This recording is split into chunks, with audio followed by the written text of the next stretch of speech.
ঠিক নাই।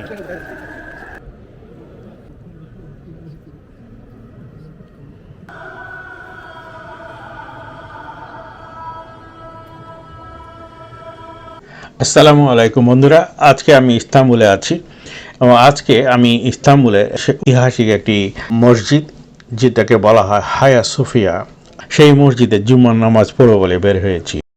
জুম্মার নামাজ চলো এই হপন পাস চলো দেখতে পারো রামলাইন। এটি শহরের মধ্যেই অবস্থিত এবং এখানে ট্রাম লাইন আছে।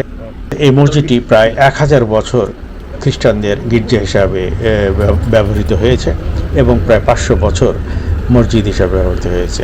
এটি প্রায় 1500 বছরের পুরাতন একটি ঐতিহাসিক নিদর্শন এবং এটি তৈরি হয়েছিল হযরত মুহাম্মদ সাল্লাল্লাহু আলাইহি ওয়াসাল্লামের জন্মেরও 200 বছর আগে।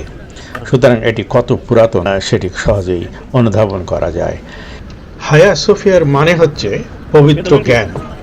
এটিকে বিভিন্ন ভাষায় বিভিন্ন নামে ডাকা হয়, যেমন গ্রিক ভাষায় বলা হয় হাগিয়া সোফিয়া, ল্যাটিন ভাষায় বলা হয় সান্টা সোফিয়া, আর টার্কিশ ভাষায় বলা হয় আয়া সোফিয়া। যাই হোক, এখন সকাল 11:30, নামাজ হবে 1:30টার সময়। 2 ঘন্টা আগে এসেও দেখলাম এখানে লম্বা লোকের সারি, তাই দেরি না করে আমরা লাইনের পিছনটি খোঁজা শুরু করলাম এবং পিছনে গিয়ে দাঁড়িয়ে পড়লাম। এখানে বলে রাখা ভালো, আজকে আমি হাঁটতে হাঁটতে এই হায়া সোফিয়ার বিভিন্ন ইতিহাস ও ঐতিহ্য সম্বন্ধে কথা বলবো। একটু আপনাদের ধৈর্য ধারণ করে শুনতে হবে।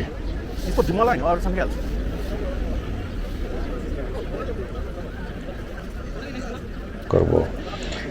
এটি রোমান পেগান ধর্মের উপাসনালয় ছিল এক সময় এবং 330 এডি কনস্টান্টাইন I এটি প্রথম একটি মন্দির হিসাবে তৈরি করেন।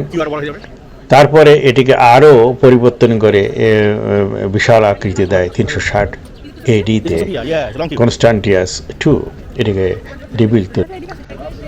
এখানে এক লোক দেখি ভুট্টা বিক্রি করছে। বাংলাদেশ হলে এখানে চটপটি বাদাম পাওয়া যেত, এখানেও পাওয়া গেলে মন্দ হতো না।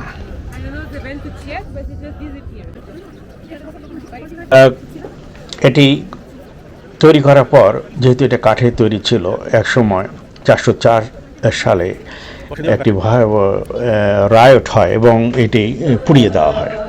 তারপরে আবার এটি তৈরি করা হয়, আবার 532 সালের দিকে আবার একটি রায়ট হয় এবং আবার এটি পুড়িয়ে দেওয়া হয়। বাইজেন্টাইন এম্পারার বা বাইজেন্টাইন সম্রাট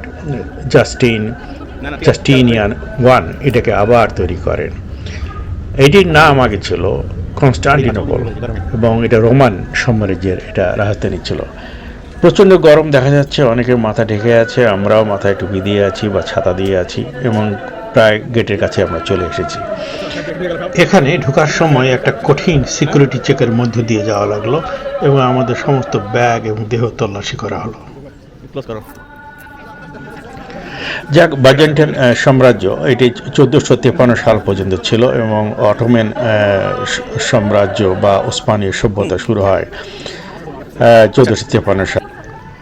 ওসমানীয় সম্রাট মেহমেট II যুদ্ধে বিজয় অর্জনের পর তিনি এই শহরে আসেন এবং এই গির্জাতে প্রবেশ করেন। তিনি এসে এই গির্জাটিকে মসজিদে রূপান্তর করেন, তবে শোনা যায় তিনি এই গির্জাটিকে জোর করে মসজিদে রূপান্তর করেন নাই। বাইজেন্টাইন সাম্রাজ্যের পতনের পর খ্রিস্টান সম্প্রদায় অর্থকষ্টে ভোগেন এবং এই গির্জাটি চালানোর মতন আর্থিক সামর্থ্য তাদের ছিল না। এই জন্য মেহমেট II তাদের কাছ থেকে এটি কিনে নেন এবং এটিকে মসজিদে রূপান্তর করেন। এই অংশটিও গির্জার অংশ ছিল। এখন এটি প্রত্নতাত্ত্বিক ধ্বংসাবশেষ সংরক্ষণ করে রাখা হয়েছে এবং সেই আদিকালে যে এখানে অনেক মূর্তি ছিল তার প্রমাণ হচ্ছে এখানে কিছু জন্তু জানোয়ারের ছবি দেখা যাচ্ছে। যাই হোক, আমরা এখন ভিতরে ঢোকার চেষ্টা করতেছি। বিশাল গেট দিয়ে ঢোকার পরে একটি হল রুম এবং সেখানে জুতা রাখার ব্যবস্থা করা আছে। এটি একসময় অর্থোডক্স ক্যাথেড্রাল হিসেবে ব্যবহৃত হয়েছে, তারপর রোমান ক্যাথলিক চার্চ হিসেবে ব্যবহৃত হয়েছে। কিন্তু মেহমেট II যখন এটিতে নিয়ে নেন তখন এটিকে কিছু সংস্কার করেন, যেমন এখানে 4টি মিনারাত তৈরি করেন 4 কর্নারে এবং কেবলামুখী করার জন্য একটি মেম্বর তৈরি করেন, মেহরাব তৈরি করেন এবং ঝাড়পাতিগুলো লাগান। এখানে দেওয়ালে অনেক ছবি ছিল, খ্রিস্টান ধর্মের অনেক দেবদেবীরও ছবি ছিল, সেগুলিও প্লাস্টার দিয়ে ঢেকে দেওয়া হয়। এখানে উপরে ডোমে চারটি ছবি ছিল চার কর্নারে, সেগুলি সুন্দর করে ঢেকে দেওয়া হয়েছে তিন দিকে। শুধু একটি কেন যে ঢেকে দেওয়া হয়নি সেটি আমার কাছে বোধগম্য নয়। এখন একটি ফেস ওপেন করা আছে। এই মসজিদের ডোমটি অনেক উঁচু, প্রায় 55 মিটার উঁচু এবং এর ব্যাস প্রায় 32 মিটার। আপনি যদি উপরের ডোম বা ছাদের দিকে তাকান, দেখবেন এখানে অনেক জানালা আছে। এই জানালাগুলি দেওয়া হয়েছে যেন প্রাকৃতিক আলো ভিতরে প্রবেশ করে এবং ভিতরটিকে প্রাকৃতিকভাবেই আলোকিত করে রাখে। সেই অর্থে এই মসজিদটিকে একটি পরিবেশ বান্ধব মসজিদ বলা যেতে পারে, যেটি অনেক হাজার 1500 বছর আগেই তৈরি করা হয়েছে। যা হোক, এটি 1935 সাল পর্যন্ত মসজিদ ছিল, কিন্তু কামাল আতাতুর্ক তিনি ক্ষমতায় আসার পর তিনি অসাম্প্রদায়িক ধারণার মানুষ ছিলেন এবং তিনি এর ভিতরে নামাজ পড়া এবং কিংবা খ্রিস্টানদের উপাসনা করা দুটি দণ্ডনীয় অপরাধ হিসেবে ঘোষণা করেন, যার ফলে এটি তখন মিউজিয়াম হিসেবে পরিবর্তিত হয়। কিন্তু মুসলমানদের মধ্যে এখানে নামাজ পড়ার মধ্যে একটি চাহিদা ছিল, যার পরিপ্রেক্ষিতে এরদোয়ান সরকার একটি আইনি পদক্ষেপ নেন এবং এটিকে 2020 সালে আবার মসজিদ হিসেবে ঘোষণা দেওয়া হয়। যাই হোক, আমরা নামাজ পড়ার জন্য বসে গেছি এবং এখানে একটু পরেই খুতবা শুরু হবে এবং নামাজ পড়ার সময় আমার ভিডিওটি বন্ধ থাকবে।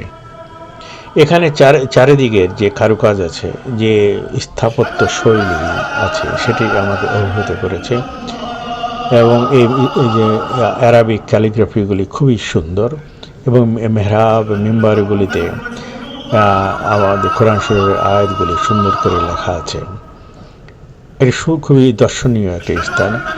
আজকে জুম্মা, তাই এখানে পুরোটাই মুসলিমে ভর্তি হয়ে আছে, কিন্তু এমনি সময় সামনের একটি অংশ লাল ফিতা দিয়ে ঘেরা থাকে, যেখানে শুধু উপাসনালয়ের জন্য রেখে দেওয়া হয়, কিন্তু পুরো অংশটি তখন ছেড়ে দেওয়া হয় দর্শনার্থীদের জন্য।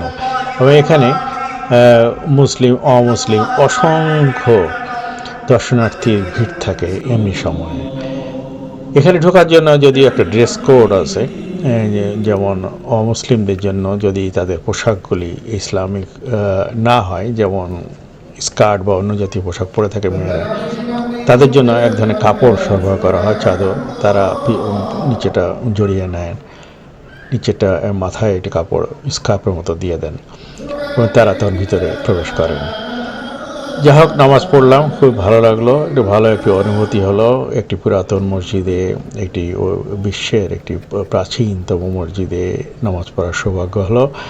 আল্লাহ যেন এইভাবে আরও সৌভাগ্য দান করেন এবং আরও কিছু ঐতিহ্যবাহী মসজিদে নামাজ পড়ার আমার ইচ্ছা আছে। আল্লাহ তৌফিক দান করলে সেই সমস্ত মসজিদের ছবিও আপনাদের দেখানো হবে। সেই পর্যন্ত আপনারা ভালো থাকবেন। পরবর্তীতে দেখা হবে অন্য কোনো মসজিদে বা অন্য কোনো দর্শনীয় স্থানে। আল্লাহ হাফেজ।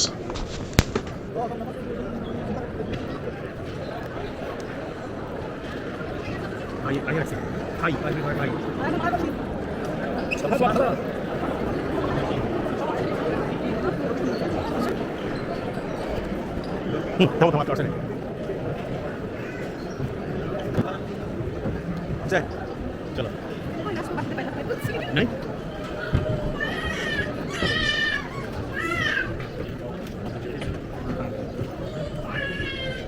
चलो আমরা চলে যাই।